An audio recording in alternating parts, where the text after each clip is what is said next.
അപ്പൊ അന്ന് ഒരു 1.5 കൊല്ലം കഴിഞ്ഞപ്പോൾ എനിക്കൊരു വർക്കേഴ്സ് ചെറിയൊരു ഫെയിലർ വന്ന സമയത്ത് ഞാൻ വീട്ടുകാരോ അല്ലെങ്കിൽ അമ്മാവനെയോ അല്ലെങ്കിൽ അച്ഛനെ ഒന്ന് ഫേസ് ചെയ്യാണ്ട് ഞാൻ അവിടെ നിന്ന് നാട് വിട്ട് കൊച്ചിയിലേക്ക് വരുന്നത്. അതെ കൊച്ചിയിലേക്കോ എല്ലാ തിയേറ്ററിലും കൂടുന്ന എറണാകുളത്തെ എല്ലാ തിയേറ്ററിലും മാറി മാറി സിനിമ കാണാം ഭക്ഷണം താമസമൊക്കെ അവിടെ. അങ്ങനെയാണ് ഞാൻ സിനിമയിലെ ആദ്യത്തെ എൻട്രി. 6 സമയത്ത് ബസ്കെന്ന് ഞങ്ങൾ രണ്ടുപേരും കൂടെ അടുക്കളയിൽ കയറി കൈയോടെ ദോശയൊക്കെ ചുട്ട് ദോശയൊക്കെ ചുട്ട് ഞങ്ങൾ രണ്ടുപേരും ഇപ്പം കുറച്ച് സുഖമാണ്, സിനിമയെ സുഖമാണ്. ടെക്നിക്കലി അന്ന് ഫിലിമിലാണ് ഷൂട്ട് ചെയ്തത്. കുറച്ച് പഴയ പുതിയ ടെക്നീഷ്യൻ പലർക്കും ഫിലിം എന്താണെന്ന് അറിയത്തുമില്ല. ഫിലിമിൽ എങ്ങനെയാണ് പണി നടക്കാന്ന് പോലും അറിയില്ല. അപ്പോൾ സിനിമയിൽ നമുക്ക് കിട്ടാവുന്ന എല്ലാ അച്ചീവ്മെന്റ് അതിനകത്ത് കിട്ടും. ഇന്റർനാഷണൽ അവാർഡ്സ് വരെ ബെർലിനിൽ പോയി അവാർഡ് മേടിക്കാൻ വരെ സാധിച്ചു. പിന്നെ ഒരു ഏകദേശം 35 രാജ്യങ്ങളിൽ ഫെസ്റ്റിവലിൽ പോയ സിനിമയാണ്. തുടങ്ങിയപ്പോൾ തൊട്ട് ആ പടത്തിന് ഒരുപാട് ബുദ്ധിമുട്ടുകളുണ്ടായി. വയനാട്ടിൽ ഷൂട്ട് ചെയ്യുന്ന സമയത്ത് ഭയങ്കര, അതിന്റെ ക്ലൈമാക്സിൽ ഷൂട്ട് ചെയ്യുന്ന സമയത്താണ് ഭയങ്കര കൊടുങ്കാറ്റും മഴയാണ്. 50 ലക്ഷം അല്ല, അത് കൂടുതലൊരു എമൗണ്ട് കയ്യിൽ പോയി. പിന്നെ അതെനിക്ക് കണ്ടിന്യൂസ് ഇങ്ങനെ ഓരോ ഓഫറുകളും പറഞ്ഞിട്ടുള്ള പടങ്ങളൊക്കെ വന്നിട്ടുണ്ട്. അതിന് ശേഷമാണ് ഒരു സെവനാക്സ് മോഹൻ മാറുന്നത്. മലയാള സിനിമയിലെ സീനിയർ പ്രൊഡ്യൂസറായിട്ടുള്ള സെവനാക്സ് മോഹൻ ചേട്ടനാണ് ഇന്ന് ABC മലയാളത്തിൽ ആദ്യം എത്തിക്കുന്നത്. Sir, welcome to ABC Malayalam. This video is powered by myG future. അപ്പം ഈ ഒരു സെവനാക്സ് മോഹനനാകുന്നതിന് മുമ്പൊരു മോഹൻ ചേട്ടനുണ്ടല്ലോ നാട്ടിൽ, അല്ല ചെറിയ ബിസിനസ്സൊക്കെ ആയിട്ട്, അതായത് മരത്തിൻ്റെ പരിപാടികളും കുറച്ച് ബിസിനസ്സും കാര്യങ്ങളൊക്കെ ആയിട്ട് നടന്ന ഒരാൾ കൊച്ചിയിലേക്ക് എത്തുന്ന ഒരു കഥയുണ്ട്. ആ കഥയിൽ നിന്ന് തന്നെ തുടങ്ങാം. അതൊന്ന് പറഞ്ഞുതരാമോ? ഞാൻ ആക്ച്വലി പഠിക്കുന്ന സമയത്ത് അച്ഛനെ മറക്കച്ചോടായിരുന്നു. അച്ഛനെ ഒന്നിച്ച് മറക്കച്ചോടും ചായക്കടയിലും എന്തൊക്കെ ഉണ്ടായിരുന്നു. അതെ, പഠിക്കുന്ന സമയത്ത് ശരിക്കും ചെറിയ ക്ലാസ് തൊട്ട് ചായക്കടയിലായിരുന്നു, ഹോട്ടലായിരുന്നു. ചെറിയ ഒരു ഹോട്ടലായിരുന്നു, അമ്മാവിന്റെ ഹോട്ടലായിരുന്നു. എൻ്റെ തൊട്ട് അടുത്ത് തന്നെയാണ് കടേൻ്റെ അടുത്ത് തന്നെയാണ് സ്കൂളൊക്കെ. അപ്പോൾ അവിടുന്ന് എന്നെ ഒന്നിച്ച് പഠിക്കുന്ന കുട്ടികളും എന്നെ പഠിപ്പിക്കുന്ന സാറന്മാരൊക്കെ എൻ്റെ ഹോട്ടലിൽ വന്ന് ഭക്ഷണം കഴിക്കും. പറ്റ് എടുക്കുന്ന ആൾക്കാരും അധ്യാപകരൊക്കെ ഉണ്ടായിരുന്നു. ഒരു രസമുള്ള സ്ഥലമായിരുന്നു. അപ്പോൾ അങ്ങനെ അത് കഴിഞ്ഞ് ഞാൻ ശരിക്കും എൻ്റെ അച്ഛൻ വേറെ സ്ഥലത്ത് താമസം, ഞാൻ അമ്മയുടെ വീട്ടിൽ അമ്മാവൻ്റെ കൂടെ അങ്ങനെ താമസം ഉണ്ടായിരുന്നു. അപ്പോൾ അതിനൊരു വേറെ കഥയുണ്ട്. ഞാൻ ഇപ്പോൾ അപ്പോൾ ഞാൻ അച്ഛൻ്റെ കൂടെ പോയ സമയത്ത് അച്ഛനുമായിട്ട് ഇങ്ങനെ അച്ഛനെ മറക്കച്ചോടായിരുന്നു. അപ്പോൾ ഞാൻ അത് കഴിഞ്ഞിട്ട് ഞാൻ ഈ ടൈപ്പ് റൈറ്റിംഗ്, ഷോർട്ട് ഹാൻഡൊക്കെ പഠിക്കാനൊക്കെ പോയി. ഞാൻ PDC കംപ്ലീറ്റ് ചെയ്തിട്ടില്ല. അത് കഴിഞ്ഞ് പിന്നെ ഞാനൊരു അഗ്രികൾച്ചറൽ ഡിപ്ലോമ എന്നൊരു കോഴ്സ് ഉണ്ടായിരുന്നു, കീഴിൽ പോയി. അതെല്ലാം കഴിയുന്ന സമയത്ത് അച്ഛൻ്റെ കൂടെ മറക്കച്ചോടും കാര്യമാകുന്ന സമയത്ത് ഞാൻ അച്ഛനായിട്ട് ചെറിയൊരു സ്പ്ലിറ്റ് പോലെ ഉണ്ടായി. ഞാൻ പിന്നെ അച്ഛൻ്റെ കൂടെ പരിചയത്തിൻ്റെ പേരിൽ ഞാൻ തന്നെ മറക്കച്ചോടം തുടങ്ങി. അങ്ങനെ ഒരു 1.5 കൊല്ലത്തോളം മറക്കച്ചോടമായിട്ട്, ചെറിയ വയസ്സാണ് മറക്കച്ചോടമായിട്ട് നടന്നുകൊണ്ടിരുന്നു. അപ്പൊ അന്ന് ഒരു 1.5 കൊല്ലം കഴിഞ്ഞപ്പോൾ എനിക്കൊരു മറക്കച്ചോട് ചെറിയൊരു ഫെയിലർ വന്ന സമയത്ത് ഞാൻ വീട്ടുകാരോ അല്ലെങ്കിൽ അമ്മാവനെയോ അല്ലെങ്കിൽ അച്ഛനെ ഒന്ന് ഫേസ് ചെയ്യാണ്ട് ഞാൻ അവിടെ നിന്ന് നാട് വിട്ട് കൊച്ചിയിലേക്ക് വന്നു. കൊച്ചിയിൽ വന്ന് എനിക്ക് അറിയാവുന്ന തൊഴില് ഹോട്ടൽ തൊഴിൽ മാത്രമായിരുന്നു. അപ്പൊ ഞാനൊരു ഇവിടെ എറണാകുളത്തൊരു പ്രസ്തുതമായ ഹോട്ടലിൽ സപ്ലയർ ആയിട്ടൊരു 2 ആഴ്ച ജോലി ചെയ്തു. അതിനിടയിൽ ഞാൻ പിന്നെ മൂവി ബഷീർ എന്ന് ഒരാളുണ്ട്, സിമ്പിൾ ബഷീർ അയാളെ പരിചയപ്പെടുന്നു. മമ്മൂക്കയുടെ പിന്നെ ഉമ്മയുടെ അനിയത്തിന്റെ ഭർത്താവ് ഇളയപ്പറ്റൂർ. അയാളെ പരിചയപ്പെടുന്നു. അയാളെ വഴിയിലാണ് ഞാൻ. അപ്പൊ ഞാൻ അയാളെ കാണുമ്പോൾ ഞാൻ അയാളത്ത് പറയും, ഞാൻ ഇങ്ങനെ എനിക്കിങ്ങനെ സിനിമയിൽ വർക്ക് ചെയ്യണം, എല്ലാം സിനിമയിലാക്കാൻ പറ്റുമെന്ന് ചോദിക്കും. ഇപ്പൊ ഞാൻ അയാളെ വീട്ടിൽ പോയി കാണുന്ന സമയത്ത് അയാളെ ഒരുപാട് പടങ്ങളെയും ഓൾ കേരള പബ്ലിസിറ്റി ഒക്കെ ചെയ്യുന്ന ഒരാളായിരുന്നു.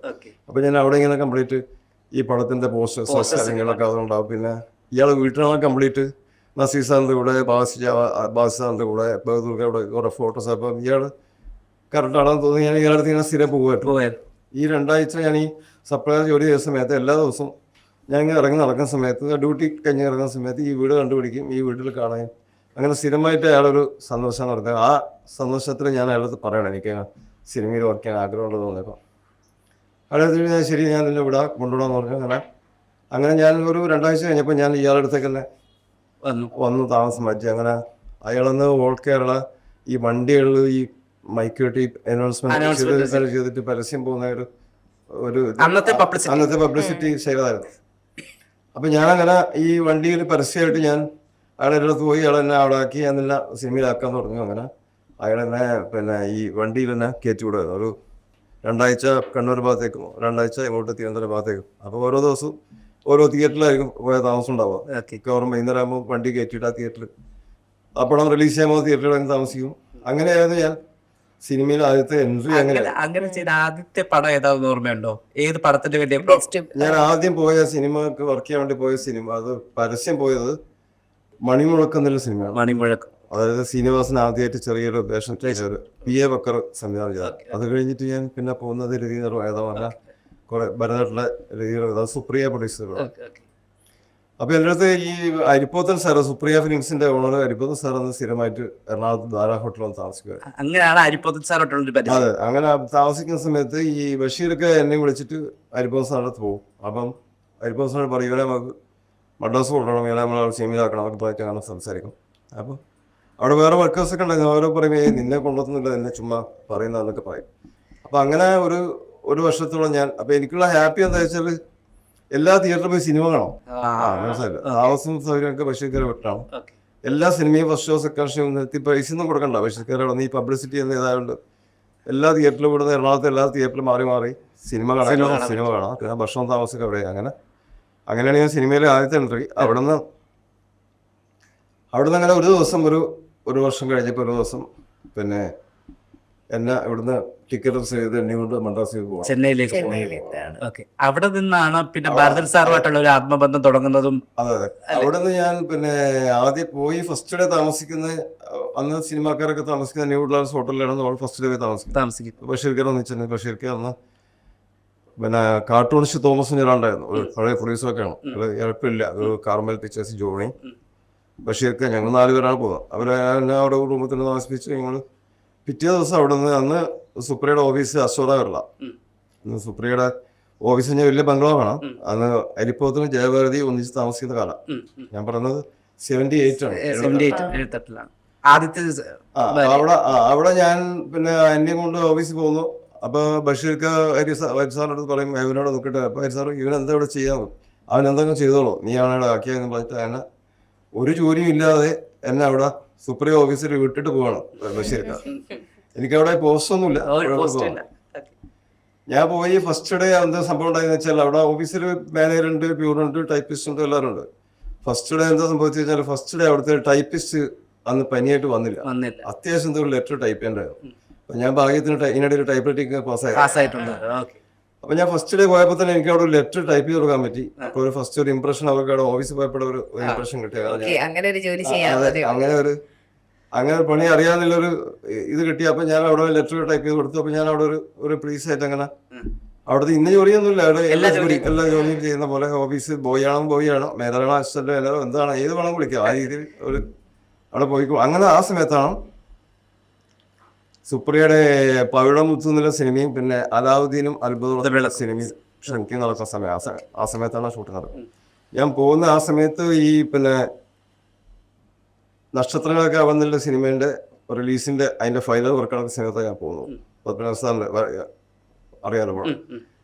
അപ്പൊ ആ സമയത്ത് ഈ അലാവുദ്ദീനും അത്ഭുതമുള്ള സിനിമക്ക് സത്യ സ്റ്റുഡിയോ, MGR സ്റ്റുഡിയോയില് അവർ 5-6 ഫ്ലോർ ഉണ്ട്. എല്ലാ ഫ്ലോറിലും ഈ അലാവുദ്ദീന്റെ സെറ്റ് പണി നടക്കണം. അന്നത്തെ ആണ്ടനായിട്ട് വളരെ പ്രസിദ്ധനായ കൊന്നനാട്ട് പറയും, ഒരുപാട് പഴയ വടക്കം പാട്ടൊക്കെ ചെയ്തിട്ടുള്ള. അപ്പൊ കൊന്നനാട് സാറ് പിന്നെ ഓഫീസിൽ ഹരിസാറോട് പറയും, എനിക്ക് ഒരാളിലാണ് അവിടെ പറ്റില്ല, മാനേജ്മെന്റ് സൈഡ് ആരും ഒരാളെ എനിക്ക് കൂടെ വരണം. അവിടെ ഈ കാർപ്പൻറ്റേഴ്സ്, പെയിന്റേഴ്സ്, ഒരുപാട് പണിക്കാരുണ്ട്, അവരെ കണക്ക് നോക്കാതെ പിടിക്കുക, അങ്ങനെ ഒരുപാട് സ്ഥിരം കണ്ടിന്യൂസ് പണികളൊക്കെ ഇല്ല. ഒരാൾ സ്ഥിരം മാനേജ്മെന്റ് സൈഡ് ഒരാളവിടെ വേണമെന്ന് പറയും. അന്നേരം അപ്പോൾ അവിടുന്ന് പേര് സെലക്ഷൻ മോളിനെ കൊണ്ടുപോയിക്കോളാൻ പറയും.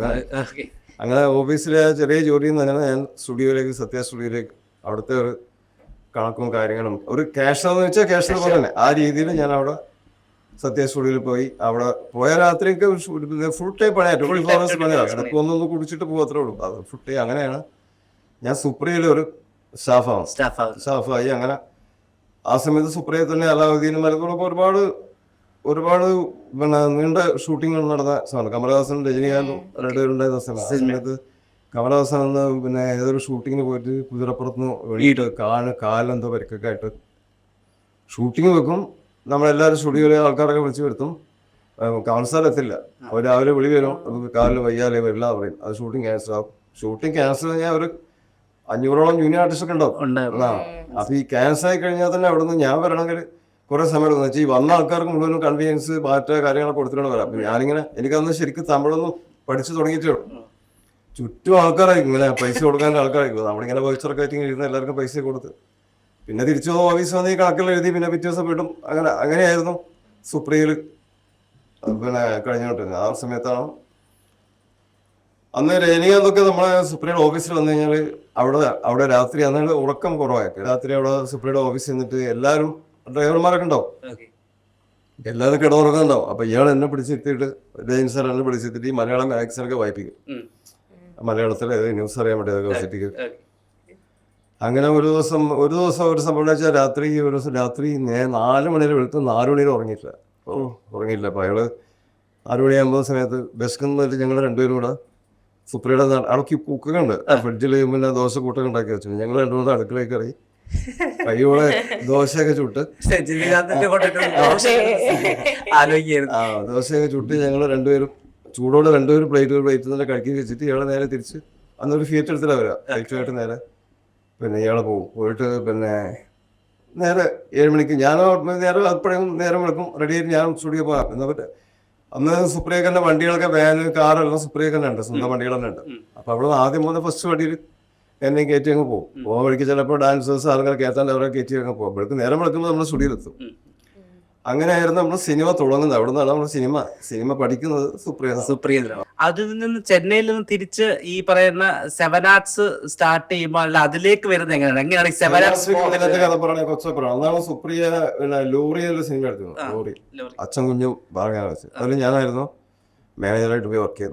അപ്പൊ ഞാൻ പിന്നെ എന്റെ ടൈറ്റിൽ അപ്പുറത്ത് അലാവുദ്ദീനിലും എന്റെ ടൈറ്റിൽ ഉണ്ട്, ലോറിയിലും എല്ലാവർക്കും എന്റെ പേരുണ്ടാവും. അതൊക്കെ അലാവുദ്ദീനൊക്കെ ഓഫീസ് സഹായം വെച്ചിട്ടുണ്ടാവും. മറ്റേ ഇതിനകത്ത് ലോറിക്കൊക്കെ മാനേജർ എന്ന് പറഞ്ഞിട്ട് ടൈറ്റിൽ ഉണ്ട്. ആ ലോറി സിനിമ കഴിഞ്ഞ സമയത്ത് ഭരതനായിട്ട് ഒരു നല്ല അടുപ്പുണ്ടായിരുന്നു, ഭയങ്കര ഇഷ്ടമൊക്കെ ഉണ്ടായി. അത് കഴിഞ്ഞിട്ട് ഞാൻ സുപ്രിയെന്ന് ശരിക്കും പറഞ്ഞാൽ എനിക്ക് പിന്നെ സുപ്രിയയുടെ ഈ പ്രൊഡക്ഷൻ മാനേജർ ഈ ജോലി ചെയ്യാനായിട്ട് അല്ലാതെ വേറെ എനിക്ക് എന്തെങ്കിലും സിനിമയിൽ വേറെ എന്തെങ്കിലും ആവണം എന്നൊരു ആഗ്രഹം ഉണ്ടായിരുന്നു. പിന്നെ അസിസ്റ്റന്റ് ഡയറക്ടർ ആവണം അങ്ങനെ ഭരതേട്ടനോട് ഒരു പടത്തിന് അസിസ്റ്റന്റ് ഡയറക്ടർ വർക്ക് ചെയ്യാൻ വേണ്ടി പെർമിഷൻ ചോദിച്ചു. പുള്ളി എന്നെ കൊണ്ടുപോകാൻ പറഞ്ഞു. അത് പടം സാവിത്രി എന്നുള്ള പടമായിരുന്നു. ഭരതേട്ടൻ ഡയറക്ട് ചെയ്ത പിന്നെ നസീസാറൊക്കെ വഹിച്ചൊരു പടമാണ് സാവിത്രി. ആ പടത്തിന് കൊണ്ടുപോകാൻ വേണ്ടി ചോദിച്ച് ഞാനിങ്ങനെ സാറിൻ്റെ അടുത്ത് ഞാൻ അങ്ങനെ അസിസ്റ്റന്റ് ഡയറക്ടറെ പോകണമെന്ന് എന്നോടൊരു ഇഷ്ടം കൊണ്ട് എന്നെ വിട്ടില്ല. അപ്പോൾ ഞാൻ എനിക്ക് പോകണമെന്നൊക്കെ പറഞ്ഞു. അപ്പോൾ അവസാനം അവിടെ നിന്ന് അയ്യപ്പൻ സാർ ഇവിടെ ബഷീർക്കെ വിളിച്ചിട്ട് എന്നെ ഫോണിൽ വിളിച്ചിട്ട് എടാ നീ അരി തിന്നാ നീ പോകുന്ന എനിക്ക് ഇഷ്ടമല്ല, നീ അവിടുത്തെ നിൽക്കുന്നൊക്കെ പറഞ്ഞു. അങ്ങനെ അതൊക്കെ പറഞ്ഞു ഞാൻ വീണ്ടും അവിടെ തന്നെ ആയി. ആ സമയത്ത് സുപ്രിയയുടെ ഓഫീസ് അവിടെ നിന്ന് അശോക കിടന്നു. പിന്നെ ജെമിനി പാസം കോംപ്ലക്സ് എന്ന് ആദ്യം ജെമിനി പാസം ബിൽഡിംഗ് ആദ്യം വന്ന കാലത്ത് അങ്ങോട്ട് ഓഫീസ് മാറ്റി അവിടെ പാസം കോംപ്ലക്സ് ഒക്കെ മാറ്റി. അവിടെ നിന്ന് ആ സമയത്താണ് പിന്നെ ബാലു മഹേന്ദ്രയുടെ തമിഴ് പടം കടൽക്കര ദാഹനത്തെ പടം സുപ്രിയ പ്രൊഡ്യൂസർ പടം. അത് തീർന്നില്ല, പടം ഷൂട്ട് ചെയ്ത് പിന്നെ ചെറിയ സാഹിത്യ പ്രശ്ന പടം മുടങ്ങിപ്പോയി. പിന്നെ ഈ ലോറിന്റെ തമിഴ് റാണി തമിഴ് അത് ചെയ്തു. അത് കഴിഞ്ഞിട്ട് ഈ പിന്നെ ഇതിനിടയിൽ ഞാൻ അവിടെ നിന്ന് പലപ്പോഴും ഇങ്ങനെ പിന്നെ ഷൈസാറിന്റെ കൂടെ സിന്ദൂര സന്ധ്യക്ക് മൗനൊരു പടം ഷൂട്ട് ചെയ്തു. ഇവിടെ നോർത്ത് പോയി ഷൂട്ട് ചെയ്ത പടം ഉണ്ടായിരുന്നു. അതിന് ഇതുപോലെ ഞാൻ ശശിനും ഈ അലാവുദ്ദീൻ വർക്ക് ചെയ്ത ഒരു ബന്ധമുണ്ട്. ഞാനിങ്ങനെ അസ്റ്റനെ വളർന്നു പോയപ്പോൾ അതിനും ഞാൻ പോകാൻ തുടങ്ങി, അതിനും എന്നെ വിട്ടില്ല. അപ്പൊ എനിക്ക് സുപ്രിയെന്ന് നേരിട്ട് എവിടെയും സിനിമയിലോട്ട് എവിടെയും പോകാൻ പറ്റാത്തൊരു സിറ്റുവേഷൻ. അങ്ങനെ ഞാൻ ഈ ബീഡി കുഞ്ഞമ്മേനെ ഷൂട്ടിങ്ങിന് വന്ന സമയത്ത് പിന്നെ എനിക്കൊരു കുട്ടികൃഷ്ണൻ ഒരാളുണ്ടായിരുന്നു, മാതൃഭൂമിന്റെ ഒരു സ്പെഷ്യൽ കറസ്പോണ്ടന്റ്. മരിച്ചുപോയി, പാലക്കാട്ട്. അയാൾ ഡൽഹിയായിരുന്നു, അയാളുടെ ബേസ് ആയും ഡൽഹിയായിരുന്നു. അയാൾ അമേരിക്കൻ എംബസിന്റെ പിന്നെ ഇന്ത്യൻ പൊളിറ്റിക്സ് നോക്കുന്ന അതിന്റെ ഹെഡായിട്ട് വർക്ക് ചെയ്തതാണ്. അപ്പൊ അന്ന് അമേരിക്കൻ എംബസിയിൽ വർക്ക് ചെയ്യുന്ന സമയത്ത് തന്നെയാണ് ഇയാൾ മാതൃഭൂമിന്റെ സ്പെഷ്യൽ കറസ്പോണ്ടന്റ്. അയാളൊരു ഞാൻ നല്ലൊരു ആത്മബന്ധം ഉണ്ടായിരുന്നു. അയാളുടെ താമസിച്ചുകൊണ്ടിരുന്നത് ഈ പാസൻ കോംപ്ലക്സിലെ പിന്നെ ഡി ബ്ലോക്കിൽ 7ാമത്തെ ഫ്ലോറിലാണെന്ന് മാതൃഭൂമിന്റെ ഓഫീസ്. അപ്പൊ അതേ ബിൽഡിങ്ങിൽ 2nd ഫ്ലോറിലാണ് സുപ്രിയയുടെ ഓഫീസ്. അപ്പൊ നമ്മൾ ദിവസം കാണാൻ പിടിക്കുക വെച്ചത് അങ്ങനെ.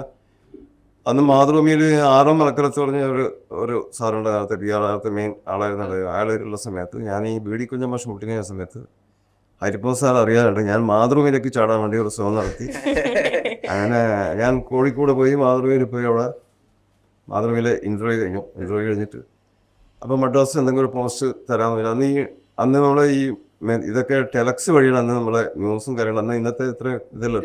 അപ്പൊ എനിക്ക് ടൈപ്പ് റൈറ്റിംഗ് അറിയുന്നതുകൊണ്ട് അപ്പോൾ അവിടെ ഒരു ടാക്സി മെഷീൻ വാങ്ങിക്കുക, നിന്നെ അവിടെ ആക്കാമെന്നൊക്കെ പറഞ്ഞ അങ്ങനെ മാതൃഭൂമിയിൽ എനിക്കൊരു ജോലി ശരിയായി.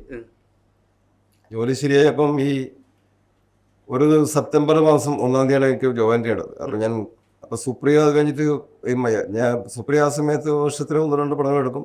ഇപ്പോൾ നമുക്ക് സുപ്രിയ എല്ലാവർക്കും ശമ്പളമാണ്, മേക്കപ്പിന് ശമ്പളമാണ്, കോസ്റ്റ്യൂമർക്കെല്ലാം ശമ്പളമാണ്, മാസശമ്പളമാണ്. കോൺട്രാക്ട് ഒന്നുമില്ല. നമ്മളവിടെ അവരെ കൂടെ പടം പിടിക്കുന്ന സമയത്ത് പോകാം, മാസം ഏത് പടമാണോ ആ വരുന്ന ആ സമയത്ത് ആ പടം പോയി വർക്ക് ചെയ്യാം, അവർക്ക് മാസശമ്പളം. അങ്ങനെ ഞാനിങ്ങനെ അരിപ്പോ സ്ഥലത്ത് ഞാൻ ഇങ്ങനെ പോകണം എന്ന് പറഞ്ഞിട്ട് സാറേ എന്നെ സമ്മതിക്കൂല, പോണ്ടെന്ന് പറയും. ഇഷ്ടം കൊണ്ട് അങ്ങനെ ഒരു ദിവസം ഞാനിവിടെ ഈ ഇന്റർവ്യൂലും കഴിഞ്ഞ് അവിടെ വന്ന് എനിക്ക് മദ്രാസിൽ അവിടെ 1-ാം തീയതി ജോയിൻ ചെയ്യാൻ ഒരു ഓർഡർ കിട്ടി. മാധവമേ ജോയിൻ ചെയ്യാൻ ഓർഡർ കിട്ടിയ സമയത്ത് തലേ ദിവസം അവിടെ അന്ന് അപ്പം സുപ്രിയയുടെ ശമ്പളം കൊടുക്കുമ്പോൾ ഡിലേ ഉണ്ടാവും, 2 മാസം 3 മാസം ഒന്നിച്ച് കൊടുക്കാം ഒരു. അപ്പം ഞാനിങ്ങനെ പോകണമെന്ന് പറഞ്ഞാൽ അവിടെ ഓഫീസ് സ്റ്റാഫ് എല്ലാവരും ഇങ്ങനെ സംസാരം തുടങ്ങിയപ്പോൾ ഞാൻ ഇങ്ങനെ മോൻ ഇങ്ങനെ പോകാൻ വേണ്ടി പരിപാടിയാണെന്നൊക്കെ പറഞ്ഞ് ഇങ്ങനെ പറഞ്ഞു. സാറ് പറഞ്ഞു. അപ്പോൾ അതിൻ്റെ തലേദിവസം എല്ലാവർക്കും ശമ്പളം കൊടുത്തപ്പോൾ എനിക്ക് മാത്രം സാറ് ശമ്പളം തന്നില്ല. അപ്പോൾ ഞാൻ പോകാതിരിക്കാൻ വേണ്ടി അങ്ങനെ ഞാൻ അന്ന് വൈകുന്നേരം ഞാൻ സാധനം സാറേ എനിക്ക് പോകണം, നാളെ അവിടെ ജോലി. അപ്പോൾ നീ പോയതും വേണ്ട, നീ ഞാൻ പറഞ്ഞ കേൾക്കാണ്ട് പോകുമെന്നൊക്കെ ചോദിച്ചു. ഞാൻ പോകുന്നു. അന്നൊന്ന് കാണട്ടെ എന്ന് പറഞ്ഞു. ഞാൻ സാറ് കണ്ടു, ഞാനങ്ങ് ഇറങ്ങി പോയി. അപ്പോൾ ഞാനന്ന് ബാങ്കിൽ ഈ ഇടപാടൊക്കെ ഞാനാ ചെയ്യുക. അന്ന് ബാങ്കിൽ ഈ ക്യാഷ് രാവിലെ ചെക്കൊക്കെ പാസ്സായിരുന്നു ബാങ്കിൽ. അപ്പോൾ പിറ്റേ ദിവസം ബാങ്കിൽ പോകാനുള്ള ക്യാഷ് 2 കെട്ട് നോട്ട് എടുത്തിട്ട് 2 കെട്ട് നീ രാവിലെ ബാങ്കിൽ പോയിട്ട് ആ പരിപാടിയൊക്കെ ചെയ്യണം, പോകണം. ഞാൻ ഈ പൈസ അങ്ങനെ സാധനം മുമ്പിൽ അടച്ചാൽ എനിക്ക് പറ്റില്ല, ഞാൻ പോകുന്നത്. നീ ഞാൻ പറഞ്ഞ കേൾക്കാണ്ട് പോകുക, ഞാൻ പോകുന്നു പറഞ്ഞു. അങ്ങനെയാണ് ഞാൻ സുപ്രിയെന്ന് ഇറങ്ങുന്നത്. സുപ്രിയെന്ന് ഇറങ്ങി ഞാൻ പിറ്റേ ദിവസം മാതൃഭൂമിയുടെ അവിടെ ജോയിൻ ചെയ്തു. മാതൃഭൂമിയിൽ ഞാനൊരു 1 വർഷത്തോളം പല പണികളായിട്ട് മാതൃഭൂമിൻ്റെ അവിടുത്തെ ചെന്നൈയിലെ റിപ്പോർട്ട് ചെയ്യുന്ന സമയത്ത് അത്യാവശ്യം റിപ്പോർട്ടിങ് സ്റ്റഫ് പോകും. പിന്നെ ഈ അവിടുത്തെ മാതൃഭൂമിയുടെ സർക്കുലേഷൻ സൂപ്പർവൈസിങ്ങിൻ്റെ അതിന് പോകും. ആ സമയത്ത് KTC കാറ്റത്തെ കിളിക്കൂടുതൽ സിനിമ എടുക്കാൻ്റെ ഡിസ്കഷൻ നടന്നുകൊണ്ടിരിക്കുക. അപ്പോൾ ഇവിടെ ഞാൻ ദിവസം കാണുമ്പോൾ KTC അവിടുത്തെ ഒരു മാനേജറായിട്ട് കൃഷ്ണാട്ട് പോകുന്നുണ്ട്. എല്ലാ ദിവസം കാണും, ഭരതേട്ടനാട് പോയതാണ്. അപ്പം ഞാൻ അവിടെ ഈ ഡിസ്കഷൻ നടന്ന സമയത്ത് അവർ എൻ്റെ പേര് സജസ്റ്റ് ചെയ്തു ഈ കാറ്റത്തെ കിളിക്കൂട് വർക്ക് ചെയ്യാൻ വേണ്ടിയിട്ട്. ഭരതേട്ടൻ വഴി, ഭരതേട്ടനും ജോൺ ബോർഡവർക്കെല്ലാം എന്നെ അറിയാലോ. ആ കണക്ഷൻ വഴിയിട്ട് തന്നെ കാലത്തെ കിളിക്കൂട് വർക്ക് ചെയ്യാൻ വേണ്ടിയിട്ട് എനിക്ക് വർക്കാൻ വേണ്ടി വന്നു. അങ്ങനെ ഞാൻ മാതൃഭൂമിയിൽ നിന്ന് തൽക്കാലം ഒരു ലീവ് പോലെയായിട്ട് ഞാൻ കാട്ടത്തക്കിലൂടെ വർക്ക് ചെയ്യാൻ വേണ്ടി പോയി. അതിനിടയിൽ എനിക്ക് ഈ അലാവുദ്ദീനും മരുദുള്ള സിനിമ എൻ്റെ തമിഴ് അസോസിയേറ്റ് ഡയറക്ടർ സുന്ദർ എന്നാണ്. അയാളൊരു വിജയകാന്തിനെ വെച്ചൊരു പടം, തമിഴ് പടം ചെയ്തു.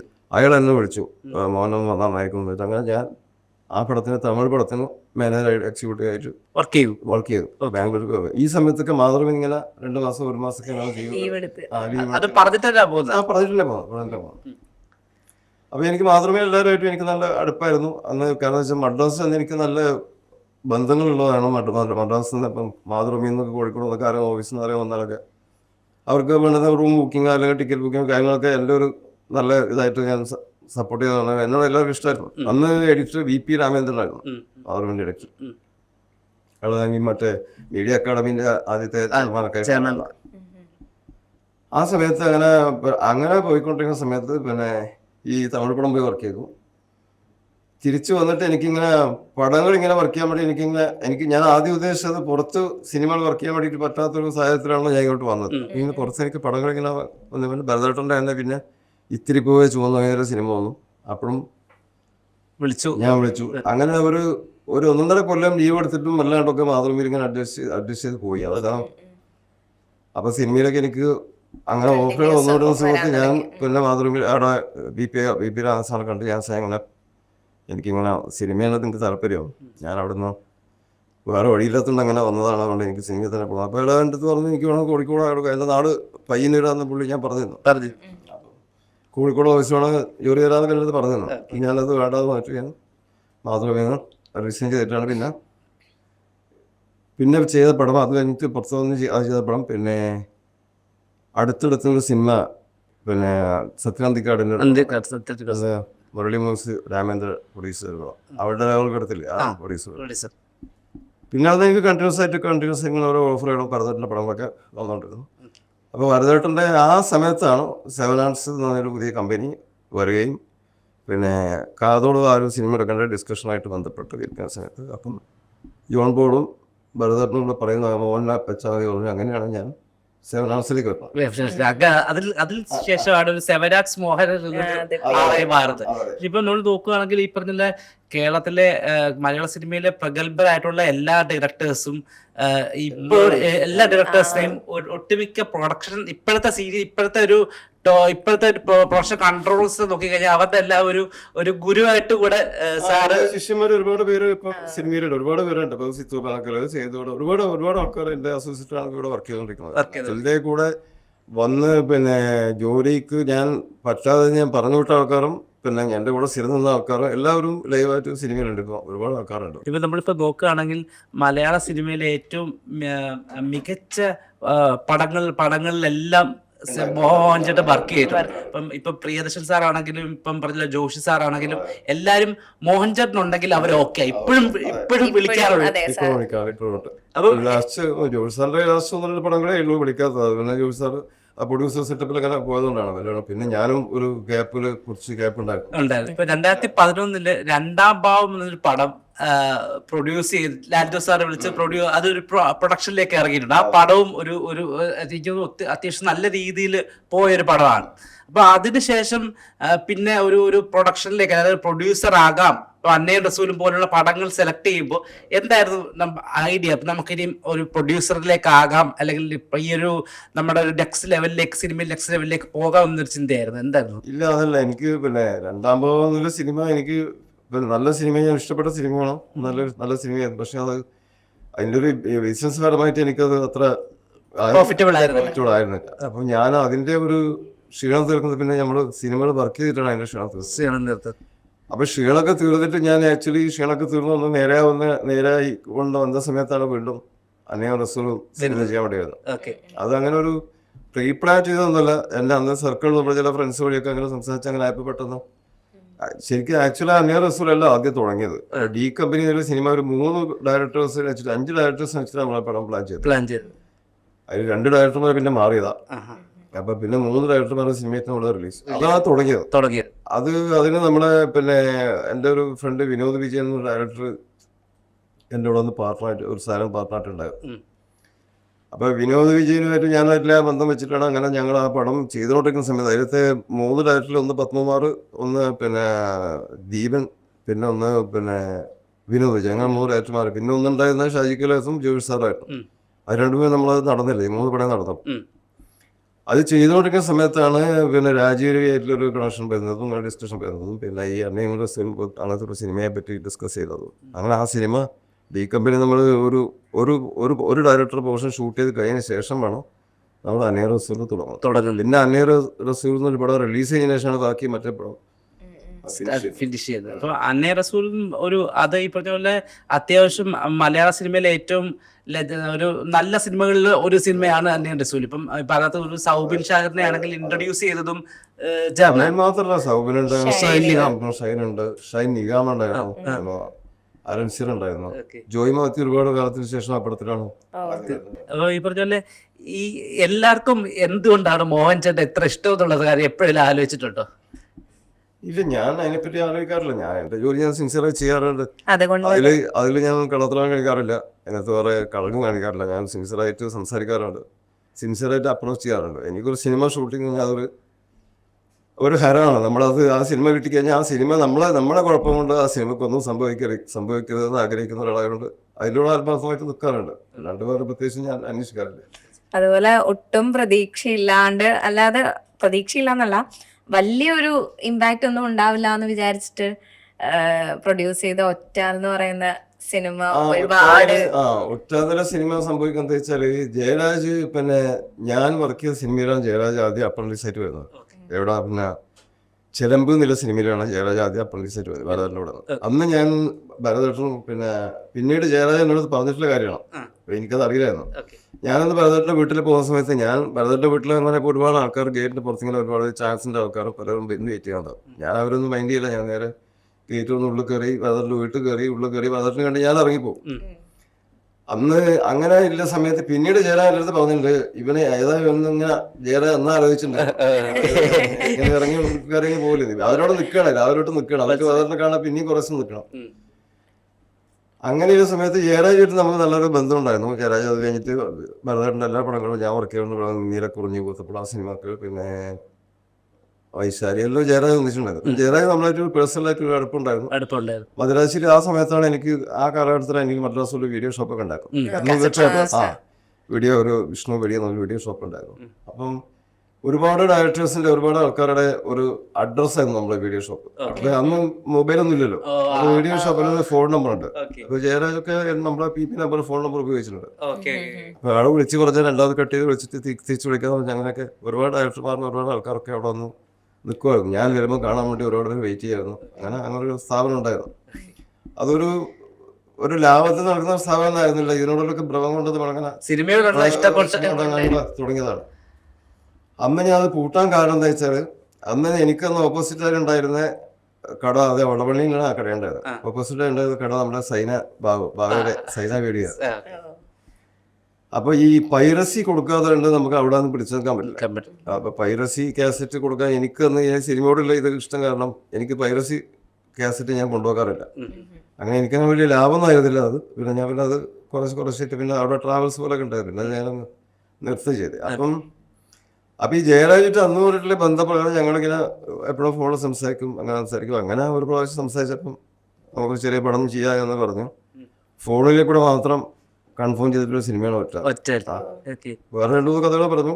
അപ്പൊ നമ്മളതെല്ലാം ആ കഥയൊക്കെ മാറ്റി വെച്ച് അവസാനം ഈ കഥ പറഞ്ഞപ്പോഴും നമുക്ക് ഇത് ചെയ്യാന്ന് പറഞ്ഞു. അങ്ങനെയാണ് നമുക്കറിയാം അവാർഡ് കിട്ടിയാൽ മാത്രമേ ഗുണമുള്ളൂ എന്ന് അറിഞ്ഞുകൊണ്ട് തന്നെ വളരെ ചെറിയ ബഡ്ജറ്റിൽ ചെയ്തു. അന്ന് പിന്നെ ഞാൻ ജയനെ വിളിക്കാറ്. ജയൻ അന്ന് എൻ്റെ അടുത്ത് പറഞ്ഞത് പിന്നെ നമുക്കൊരു 30 രൂപയ്ക്ക് ചേർക്കാന്നാ പറഞ്ഞത്.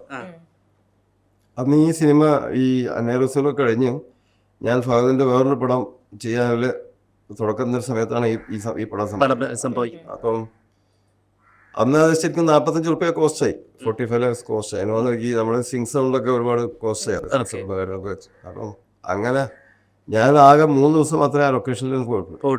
അപ്പോൾ ഞാനത് ജയരാജൻ്റെ ഫോണിലൂടെ വിളിച്ച് സംസാരിച്ച് അങ്ങനെ ഷൂട്ട് ചെയ്യാൻ. അങ്ങനെ ഒരു ദിവസം കുറേ ദിവസം നിന്നപ്പോൾ ഒരു ദിവസം ചെയ്യാനായപ്പോൾ ഞാൻ കുറച്ച് അന്ന് ഫണ്ട് വെച്ചിട്ട് ആയിട്ടുണ്ടായിരുന്നു. അപ്പോൾ ഒരു ദിവസം എല്ലാത്തിനും നമുക്കത് ഇപ്പോൾ തുടങ്ങിയിട്ടേ നമുക്ക് ഈ വർഷം ആ പടം നമുക്ക് സെൻസർ ചെയ്യാൻ പറ്റില്ല ഉള്ളതോ. അങ്ങനെ ഒരു ദിവസം പെട്ടെന്ന് വെച്ചാൽ നമുക്ക് തുടങ്ങാൻ പറഞ്ഞു. അങ്ങനെ ഒരു ദിവസം തുടങ്ങി. അപ്പം ഞാൻ തുടങ്ങുന്ന ദിവസത്തേക്കുള്ള ചെറിയ പൈസ എടുത്ത് നമ്മുടെ ഓഫീസിലെ പൈസ കൊടുത്തു വിട്ടിട്ട് അങ്ങനെ തുടങ്ങിയ പടമാണ്. അപ്പം ഞാൻ അതിനിടയിൽ ഒരു 3 ദിവസം കഴിഞ്ഞിട്ട് ഷൂട്ടിങ് തുടങ്ങി 3 ദിവസം ഞാൻ ലൊക്കേഷൻ പോകും. പിന്നെ അതിനിടയ്ക്ക് ഒരു പ്രാവശ്യം പോയി. പിന്നെ ഞാൻ അത് താമസിച്ചെന്ന് വെച്ചാൽ ജയരാജൻ്റെ അടുത്ത് പറഞ്ഞ് 20 ദിവസം കൊണ്ട് ഷൂട്ടിങ് തീർക്കാൻ പറഞ്ഞു. അപ്പം ഞാൻ 20 ദിവസം മൈൻഡിൽ ഇങ്ങനെ കൂട്ടി നിൽക്കുകയാണ്. അപ്പം 18ാം ദിവസം എന്നോട് ചോദിച്ചു പടം നാളെ പേക്കപ്പാന്ന് പറഞ്ഞു. 20 ദിവസം ആയിട്ടില്ല, 18ാം ദിവസം. 17ാം ദിവസം വിളിച്ചത് നാളെ പേക്കപ്പാ. ഞാൻ പറഞ്ഞു നിങ്ങളത് പണിയത് നാളെ പേക്കപ്പ്. ഞാൻ പേക്കപ്പില് അത് നേരത്തെ പേക്കപ്പ് ചെയ്തതിന്റെ ഒരു എന്റെ വിഷമം വെച്ചാൽ പിറ്റേ ദിവസം സന്തോഷിക്കാൻ വേണ്ടി. അപ്പൊ എന്റെ വിഷമം എന്ന് വെച്ചാൽ പിറ്റേ ദിവസം ഞാൻ പൈസ ഉണ്ടാക്കണ്ടേ പേക്കപ്പിന് ആൾക്കാരെ തുടങ്ങിയതാണ്. അങ്ങനെ ഒരു സംഭവം ഉണ്ടായി. ഞാൻ 18ാം ദിവസം പോയി പേക്കപ്പിൽ നിന്ന് പോയി. അവിടെ പോയി കുറെ ക്യാഷും കുറെ ചെക്കിലും ഇവിടെ നിന്ന് പേക്കപ്പ് ചെയ്തു. അങ്ങനെ ഒരു ഫിനാൻഷ്യലായിട്ട് ഒരു ബെനിഫിറ്റും ഉണ്ടാവില്ല എന്ന് അറിഞ്ഞുകൊണ്ട് തന്നെ എടുത്തൊരു സിനിമയാണ് അത്. പിന്നെ അതിനകത്ത് ഒരു സിനിമയിൽ നമുക്ക് കിട്ടാവുന്ന എല്ലാ അച്ചീവ്മെന്റും അതിനകത്ത് കിട്ടും. ഇന്റർനാഷണൽ അവാർഡ്സ് വരെ ബെർലിനിൽ പോയി അവാർഡ് മേടിക്കാൻ വരെ സാധിച്ചു. ബെർലിൻ പോയി മലയാള സിനിമ വേറെ അവാർഡ് വാങ്ങിച്ചത് എനിക്ക് അറിയില്ല, അതൊന്നും അറിയില്ല. ഫെസ്റ്റിവലിന് പോയിട്ടുണ്ടാവും, പക്ഷെ അവാർഡ് വാങ്ങിച്ച സിനിമ എന്റെ ഓർമ്മയിലും എന്റെ സിനിമ എന്നോട് എനിക്ക് തോന്നുന്നു. ഒരുപാട് പടങ്ങൾ അറ്റൻഡ് ചെയ്തിട്ടുണ്ടാവും. പിന്നെ ഒരു ഏകദേശം 35ഓളം രാജ്യങ്ങളിൽ ഫെസ്റ്റിവലിൽ പോയ സിനിമയാണ് അത്. പിന്നെ IFFK അന്ന് ആദ്യമായിട്ട് പിന്നെ IFFK തുടങ്ങിയിട്ട് 20ാം വർഷമാണ് ഈ ഒട്ടാറ് ആ വർഷം. അപ്പം ഒരു മലയാള സിനിമക്ക് ആദ്യമായിട്ട് അവാർഡ് കിട്ടുന്ന ഒറ്റാലെന്ന് എൻ്റെ ഓർമ്മ. മലയാള സിനിമക്ക് തന്നെ 6 അവാർഡോളം ആ സിനിമക്ക് ഉണ്ടായിരുന്നു. അതുപോലെ സാറ് ഫഹദ് ഫാസിലുമായിട്ട് തീരുമാനിച്ച നാളെ എന്ന് പറയുന്ന ചിത്രം, അത് ഒട്ടും സിനിമ അത് ഒരു ഫെയ്ത്താന്ന് എനിക്ക് പറയാമല്ലോ. ഫെയ്ത്ത് ആരെയും ഞാൻ കുറ്റം പറയാൻ തയ്യാറല്ല. അത് ഒരു എനിക്ക് ആ സിനിമ തുടങ്ങുന്ന സമയത്ത് തന്നെ എനിക്കൊരു 2 മനസ്സുണ്ടായിരുന്നു. 2 മനസ്സുണ്ടായിരുന്നു, വേണോ വേണ്ടത്. അപ്പോൾ ഞാൻ അങ്ങനെ ആലോചിക്കുന്ന സമയത്ത് എൻ്റെ ഏകദേശം ഒരു 50 ലക്ഷത്തോളം അതിനകത്ത് ഇറങ്ങിക്കഴിഞ്ഞു. ആ സമയത്ത് ഒരു ഫഹദ് ഫാസിലിൻ്റെ സിനിമ പ്രൊഡ്യൂസ് ചെയ്താൽ ചിലപ്പോൾ നഷ്ടം വരാവുന്ന പൈസ ചിലപ്പോൾ കൂടി വന്ന ഒരു 50 റുപ്യ ഉണ്ടാവും, അതിന്മേലൊന്നും നഷ്ടം വരില്ല. അതൊരു 400 റുപ്യക്ക് കോസ്റ്റ് ആവുന്ന ഒരു സമയത്തായിരുന്നു ആ സമയത്ത്. അപ്പൊ ഞാൻ എന്തായാലും ഈ 50 റുപ്യ ഞാനിപ്പോ പടം വേണ്ടാന്ന് വെച്ചാലും ഈ 50 റുപ്യ എനിക്ക് നഷ്ടമാകും. അപ്പൊ നമ്മളൊരു ക്രെഡിബിലിറ്റിന്റെ പ്രശ്നമൊക്കെ ഇല്ല. അത് നമ്മളൊരു പടം അനൗൺസ് ചെയ്ത് നിർത്തിയ ആ ഡയറക്ടറുടെ ഭാവി അതിൽ മറ്റു അതിന്റെ ബാക്കിയുള്ള ആൾക്കാരുടെ ഒക്കെ ഏത് കാലത്തേക്കും ഞാൻ ചെയ്തേക്കാന്ന് വെച്ചിട്ടാണ് ഞാൻ പടം തുടങ്ങിയപ്പോൾ തൊട്ട് ആ പടത്തിന് ഒരുപാട് ബുദ്ധിമുട്ടുകളുണ്ടായി. നമ്മൾ നാച്ചുറൽ ആയിട്ടുള്ള ഒരുപാട് പ്രശ്നങ്ങളുണ്ടായി. പിന്നെ വയനാട്ടിലെ ഷൂട്ടിംഗ് സമയത്ത് ഭയങ്കര അതിന്റെ ക്ലൈമാക്സിൽ ഷൂട്ട് ചെയ്യുന്ന സമയത്താണ് ഭയങ്കര കൊടുങ്കാറ്റും മഴയായിരുന്നു. 6 ദിവസം കൊണ്ട് ഷൂട്ട് ചെയ്യേണ്ട ക്ലൈമാക്സ് 500-600ഓളം ജൂനിയർ ആർട്ടിസ്റ്റുകൾ മറ്റേ ആദിവാസികളൊക്കെ വെച്ചിട്ടൊക്കെ ഷൂട്ട് ചെയ്ത സിനിമ. അത് ഒറിജിനൽ പോലീസിന്റെ ഒരു 100 പോലീസ്, 2 ബസ് പോലീസ് ബസ്സൊക്കെ നമ്മൾ പൈസ കെട്ടിയിട്ട് അവിടെയൊക്കെ അന്നിട്ട് ഷൂട്ട് ചെയ്ത കാട്ടിനകത്ത് ഷൂട്ട് ചെയ്തു. 6 ദിവസത്തോളം ഒരു ദിവസം ഏകദേശം അന്നത്തെ ആ ഷൂട്ടിംഗ് സമയത്ത് ഒരു ദിവസം ഒരു 8 ലക്ഷം രൂപ വരെ ചെലവ് വരുന്ന ദിവസങ്ങളുണ്ടായിരുന്നു. അതിലൊരു 6 ദിവസം പ്ലാൻ ചെയ്ത് ആ ഷൂട്ട് മാത്രമേ എനിക്ക് 12 ദിവസമായിട്ടും എനിക്ക് തീർക്കാൻ പറ്റില്ല ഈ മഴ കാരണം. പല സമയത്ത് രാവിലെ പോയിട്ട് അവിടെ പോയി മഴയായിട്ട് ഷൂട്ട് ചെയ്യാൻ പറ്റില്ല. അങ്ങനെ മഴ ശക്തമായ മഴയുള്ള സമയത്താണ് ഞാൻ ആ പടം ഒന്ന് ബ്രേക്ക് ചെയ്യണം. ബാക്കി അപ്പോൾ എനിക്കൊരു 3-4 ദിവസം ഷൂട്ടിങ് വയനാട്ടിലും ഒരു 10 ദിവസം ഷൂട്ടിങ് കൂടെ എറണാകുളത്ത് ഷൂട്ട് ചെയ്ത പടം തീരും. ആ സമയത്ത് ബ്രേക്ക് ചെയ്ത് നമ്മൾ രണ്ടാമത് തുടങ്ങാൻ വേണ്ടി പ്ലാൻ ചെയ്ത സമയത്താണ് സിദ്ധാർത്ഥ ഭരതൻ അതിനകത്തൊരു കണ്ടിന്യൂറ്റി ആർട്ടിസ്റ്റായിരുന്നു. ഇപ്പോൾ ഫഹദിന്റെ ഒന്നിച്ച് സിദ്ധാർത്ഥ ഭരതനും സിദ്ധാർത്ഥ ശിവയും മറ്റേ ഇഷാ തൽവാറും മാളവിക നായിക മാളവിക മോഹൻ. അപ്പോൾ ഈ സിദ്ധാർത്ഥന് ആക്സിഡന്റ് പറ്റിയും സിദ്ധാർത്ഥൻ ഹോസ്പിറ്റലാവുകയും ചെയ്തു. സിദ്ധാർത്ഥൻ റെഡി ആയി വരുമ്പോൾ 1.5 വർഷം എടുത്ത്. അപ്പോഴേക്കും ഈ സിനിമയോടുള്ള ഇഷ്ടം പലർക്കും പോയി. ഫഹദിനടക്കം ആ സിനിമയോടൊരു ഇഷ്ടം പോയി. ഫഹദ് പറഞ്ഞു പറഞ്ഞിട്ട് നമുക്ക് വേറെ പടം ചെയ്യാം, ഞാൻ വേറെ ഡേറ്റ് ചെയ്യണമെന്ന് പറഞ്ഞു. അങ്ങനെ പല കാരണങ്ങൾ കൊണ്ടും ആ പടം മുടങ്ങിപ്പോയി. അതിപ്പോൾ ഞാൻ അത് അങ്ങനെ അനുഭവിക്കാന്ന് എന്റെ യോഗമായിട്ട് ഞാൻ കൂട്ടുന്നില്ല. അടുത്ത് ഞാൻ ആരും കുറ്റം പറയാതെ ആ ഒരു 50 ലക്ഷം അല്ല, അതിൽ കൂടുതൽ ഒരു എമൗണ്ട് കയ്യിൽ പോയി. ഒരു 4 കോടി രൂപയോളം നമ്മൾ ആ സിനിമ ഏകദേശം കുറച്ച് നാളും കൂടി ഷൂട്ട് ചെയ്ത് കംപ്ലീറ്റ് ചെയ്യാൻ പറ്റിയ ഒരു സിനിമ. അങ്ങനെ സംഭവിച്ചു. അതൊക്കെ ചിലപ്പോ എന്റെ യോഗമായിരിക്കും ഞാൻ പറയാൻ. ഇപ്പൊ ഏറ്റവും പുതിയ വിശേഷം പൊങ്കാല എന്ന് പറഞ്ഞ പടമാണ്. എന്താണ് പ്രേക്ഷകരോട് പറയാനുള്ളത് പടത്തെ പറ്റി? ആദ്യം അല്ലെങ്കിൽ കഥ കേട്ടപ്പോൾ എന്തുകൊണ്ട് പൊങ്കാല ചൂസ് ചെയ്തു? പൊങ്കാല ഞാൻ ചൂസ് ചെയ്ത് വെച്ചാൽ പൊങ്കാല ആക്ച്വലി എന്റെ സെറ്റപ്പിൽ തുടങ്ങിയൊരു പടമായിരുന്നില്ല. അപ്പൊ ഞാൻ വേറൊരാളായിരുന്നു എന്റെ പ്രൊഡക്ഷൻ നോക്കിയത്. അവിടെ ഒരു ഫിനാൻഷ്യൽ പ്രശ്നങ്ങളും ഒരുപാട് പ്രശ്നങ്ങളുണ്ടായിട്ട് പടം ബ്രേക്കായിട്ട് പിന്നെ ഈ നമ്മുടെ വർക്കേഴ്സായിട്ടും ഡ്രൈവർമാരും അല്ലെങ്കിൽ യൂണിറ്റുകാർ എല്ലാവരുമായിട്ടും പ്രശ്നങ്ങളായി. അവിടെ ആർക്കും പൈസ കിട്ടുന്നില്ല, അങ്ങനെ ചില പ്രശ്നങ്ങളൊക്കെ ഉണ്ടായിരുന്നു. അപ്പൊ എനിക്കൊരു ഓഫർ ചെയ്യുന്നു. അതിന്റെ ഒരു പാർട്ട്ണർ അവർ അനിൽ പിള്ളനെ കക്ഷി ദുബായിൽ എനിക്ക് വർഷങ്ങളായിട്ട് അറിയുന്ന ഒരാളാണ്. ദുബായിലൊക്കെ പോയി മീറ്റ് ചെയ്യുന്ന ഒരാളാണ്. അയാളിങ്ങനെ വിളിച്ചു കൊടുത്ത് പോകണിട്ട് ഞാനിങ്ങനെ എൻ്റെ കൂടെ ചെറുത പടമാണ് ഇങ്ങനെ പ്രശ്നത്തിൽ കിടന്ന് ചെയ്യണമെന്ന് പറഞ്ഞ് എൻ്റെ ഒരു ഫ്രണ്ട് വഴി ഇങ്ങനെ വിളിച്ചു വന്നപ്പം അപ്പോഴാണ് അറിയുന്നത് അനിൽ പ്രൊഡ്യൂസറിലും അനിൽ അത് ഞാൻ വിളിക്കുന്നു. അങ്ങനെ ഞാനങ്ങനെ ഒരു റിസ്ക് ഉള്ള ഒരു സിനിമ, അന്ന് കുറച്ച് ഫിനാൻഷ്യൽ പ്രശ്നങ്ങളൊക്കെ ഉണ്ടായ സിനിമ നമ്മളങ്ങനെ വർക്ക് ചെയ്യാൻ വേണ്ടി നമ്മൾ ഞാൻ ഏറ്റെടുക്കായിരുന്നു. ആ സമയത്ത് എനിക്ക് FK നമ്മളെ യൂണിയൻ വഴി പല ആൾക്കാരും പറഞ്ഞു ഭയങ്കര പ്രശ്നമാണ്, മുന്നോട്ട് തലവെക്കേണ്ട ഭയങ്കര പ്രശ്നമായിട്ട് പറഞ്ഞു. പക്ഷേ ഞാൻ പോയതിൻ്റെ പേരിൽ തന്നെ ആർക്കും ഒന്നും പറയാൻ പറ്റാതെ എല്ലാ ടെക്നീഷ്യന്മാരും എല്ലാ ആർട്ടിസ്റ്റുകളൊക്കെ ഒന്ന് വർക്ക് ചെയ്തു. പടം ദൈവസഹായിച്ച് പടം തീർത്തു കൊടുത്തു. പടം നല്ലൊരു പടമായിരിക്കും. ആ ആക്ഷൻ പടമാണ്, നല്ല പടമായിരിക്കും, നല്ല സബ്ജക്റ്റാണ്, നന്നായി വരുന്നതാണ് എൻ്റെ പ്രതീക്ഷ.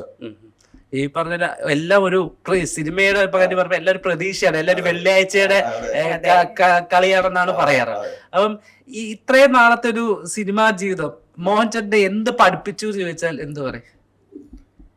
ഞാൻ ഇനിയും പഠിച്ചിട്ടില്ലെന്നാണ് പറയുന്നത്. ഞാൻ ഇനിയും പഠിച്ചിട്ടില്ല, അതാണ് എനിക്ക് പറയാം. എൻ്റെ പേഴ്സണൽ കാര്യങ്ങൾ വെച്ചാൽ ഞാൻ ഇനിയും പഠിച്ചിട്ടില്ല. നമ്മളത് എത്ര കൊണ്ടാലും പഠിക്കൂല എന്ന് പറയുന്ന ഒരു രൂപത്തിൽ ഞാൻ പഠിച്ചിട്ടില്ല എന്നാണ് എനിക്ക് തോന്നുന്നത്. ഞാനിപ്പോഴും ഒരു സിനിമ പോകുന്ന സമയത്ത് ഞാൻ പേടിച്ചിട്ടാണ് പോറ്. ഇപ്പോഴും എനിക്കകത്ത് ഉള്ളൂ. ഞാൻ ഏകദേശം 200 താഴെ സിനിമകൾ ഞാൻ പ്രൊഡക്ഷൻ കൺട്രോൾ ചെയ്തിട്ട് എല്ലാ ഡയറക്ടേഴ്സും തമിഴ് മലയാളത്തിലെ എല്ലാ വലിയ ഡയറക്ടർമാരോടും വർക്ക് ചെയ്യാത്ത 1-2 ഡയറക്ടർമാരായിരുന്നു. അതിൽ സ്ഥിരമായി എനിക്കൊരു 6 ഡയറക്ടർമാരെ എടുത്താൽ തന്നെ എനിക്കൊരു 100 പടം ഉണ്ടാവും. 15, 16, 17 പടങ്ങൾ വെച്ചിട്ടുണ്ടെങ്കിൽ എനിക്കെല്ലാം ഇപ്പോൾ ജോഷി സാറ്, ഭരതൻ സാറ്, പിന്നെ പ്രിയൻ സാറ്, സിബി മലയിൽ എല്ലാവരും പടങ്ങളും സിബി സാറിൻ്റെ എല്ലാ പടം അങ്ങനെ ഇത്രയും പടങ്ങളായി ചെയ്ത എനിക്ക് പോലും ഞാനൊരു പുതിയ പടം തുടങ്ങുമ്പോൾ ഞാനൊരു പുതിയ പടം ഞാനത് പേടിച്ചുകൊണ്ട് തന്നെയാണ് ആ പടം അറ്റൻഡ് ചെയ്യുന്നത്. എന്ത് സംഭവിക്കാം, അല്ലെങ്കിൽ നമ്മളെ മുഴുവൻ പഠിച്ചു എന്ന് നമ്മൾ അവകാശപ്പെടുന്നില്ല. ഇപ്പോഴും നമ്മൾ ഓരോ സിനിമയും ഇപ്പോഴും പഠിച്ചുകൊണ്ടിരിക്കുകയാണ്. ഇപ്പം കുറച്ച് സുഖമാണ്, സിനിമയും സുഖമാണ്. ടെക്നിക്കലി അന്ന് ഫിലിമിലാണ് ഷൂട്ട് ചെയ്തത്, ഇപ്പം ഫിലിമില്ല. ഇപ്പോഴത്തെ പല പുതിയ ടെക്നീഷ്യൻ പലർക്കും ഫിലിം എന്താണെന്ന് അറിയത്തുമില്ല. ഫിലിമിന് എങ്ങനെയാണ് പണി നടക്കാന്ന് പോലും അറിയില്ല. ഒരു ഷൂട്ടിങ്ങിന് വരുമ്പോൾ 3 ദിവസം 4 ദിവസം കഴിയുമ്പോൾ ഈ നെഗറ്റീവ് മഡ്രാസിലെത്തിയ ഡെവലപ്പായി കിട്ടുന്നവരെ നമുക്ക് മനസ്സിന് ഉള്ളിൽ തീയാണ് മോണിറ്റർ നമുക്ക് കാണാനും പറ്റത്തില്ലല്ലോ. ഇത് കറക്റ്റായിട്ട് എത്തിയോ, അത് മുഴുവൻ ആയോ, ഇതിനകത്ത് ഇത് അത് മാത്രമല്ല എക്സ്പോസ് ഇങ്ങനെ ക്യാൻ ഒട്ടിച്ചു പോകുന്നല്ലേ. ഇപ്പൊ അന്ന് അത് വെറുതെ എൻ്റെ ഇത് ഇളകിപ്പോയാലും ഒട്ടിയ ടൈപ്പ് ഇളകിപ്പോയാലും നമ്മള് ഷൂട്ട് ചെയ്ത സാധനം നമുക്ക് കിട്ടില്ല. അപ്പൊ അങ്ങനെ സിനിമ ചെയ്തൊരു കാലം ഉണ്ടായിരുന്നു. ഇപ്പൊ അതില്ല. ഇപ്പോഴത്തെ ആൾക്കാരൊക്കെ ഭാഗ്യന്മാരാണ് സിനിമ ചെയ്യാൻ. ഇപ്പൊ സിനിമ പിന്നെ എന്താ സിനിമയിൽ വരാനും എളുപ്പമാണ്. ഞാനൊക്കെ സിനിമയിൽ പോയ കാലത്ത് പറഞ്ഞാൽ ഒരു സിനിമ എന്ന് പറഞ്ഞാൽ ഒരു മോശം തൊഴിലായിട്ട് കാണുന്ന ഒരു കാലഘട്ടത്തിലാണ് ഞാനൊക്കെ സിനിമയിൽ പോകുന്നത്. അവനെന്തോ സിനിമയിലെന്തോ അങ്ങനെ പറയുള്ളൂ. ആ വിലയെ വന്നുള്ളൂ. ഇന്ന് അതല്ല. ഇന്ന് സിനിമയിൽ വർക്ക് ചെയ്യുന്നവർക്ക് കുറച്ച് വലിയ കാര്യങ്ങളൊക്കെ കൊടുക്കുന്നത്. പല ഫാമിലീസ് കുടുംബത്തിനൊക്കെ സിനിമയിൽ പോകുന്നത് കുഴപ്പമില്ലെന്ന് ആഗ്രഹിക്കുന്ന കാലം ഇപ്പോൾ. അതല്ല. അന്നത്തെ കാലമല്ല. ഈ പറഞ്ഞ പോലെ ഈ പുതിയ സിനിമ പൊങ്കാലയാണ്. എല്ലാവിധ ആശംസകളും നേരുന്നു. ഈ പറഞ്ഞ പോലെ ഇനിയും ഒരുപാട് സിനിമകളിൽ 7 Arts Mohan, produced by 7 Arts Mohan എന്ന് പറഞ്ഞ പേര് കാണാൻ സാധിക്കട്ടെ. എല്ലാവിധ ആശംസകളും. Thanks. This video is powered by myG future.